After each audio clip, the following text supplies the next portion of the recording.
વિમાન દુર્ઘટનાના મૃતકોના મૃતદેહો પરિવારજનોને સોંપાયા છે। અત્યાર સુધી કુલ 31 મૃતદેહોના ડીએનએ મેચ થયા છે। ઓળખ અને ડીએનએ મેચ થયેલા 19 મૃતદેહ સોંપાયા છે।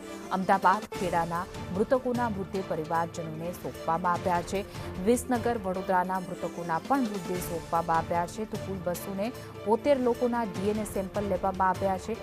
હજુ 13 બ્રિટિશ નાગરિકોના ડીએનએ સેમ્પલ બાકી છે। ડીએનએ મેચ થયા બાદ ફોન પર પરિવારજને જાણ કરવામાં આવશે। આજે મૃતદેહોના ડીએનએ રિપોર્ટ આવવાની પણ સંભાવના છે।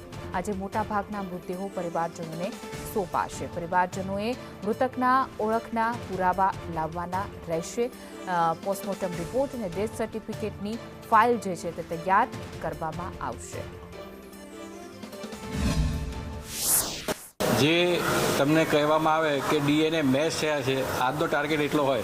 હવે જેમ રિપોર્ટ આવતા જશે એમ અમારો ટાર્ગેટ બદલાતો જશે અને અત્યાર સુધીમાં જે ટાર્ગેટ છે 31, કારણ કે 31 ડીએનએ મેચ થયેલા છે એ લોકોને કોન્ટેક્ટ કરવામાં આવ્યા છે। એના રિલેટિવ જ્યારે એમની અનુકૂળતા પ્રમાણે આવશે એ પ્રમાણે એમને બોડી હેન્ડઓવર કરવામાં આવશે। તમારે બધા તમામ લોકોને હું આશ્વસ્ત કરવા માગું છું કે તમને સિવિલ હોસ્પિટલ અમદાવાદમાંથી ફોન આવે પછી જ તમારી મૂવમેન્ટ ચાલુ થશે। ત્યાં સુધી તમે કોઈ ઉતાવળ કરશો નહીં, દોડાદોડી કરશો નહીં અને કોઈ જગ્યાએ માહિતી શોધવાની કોશિશ ના કરશો।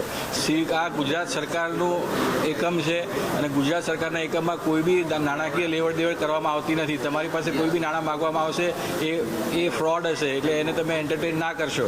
સિવિલ હોસ્પિટલ અમદાવાદમાંથી તમને જે ફોન આવે એ જ સત્ય છે। એ તમને ફોન નંબર આપવામાં આવશે અને એને હેન્ડ હોલ્ડિંગ કરીને તમને આખી પ્રોસેસમાંથી પાસ કરવામાં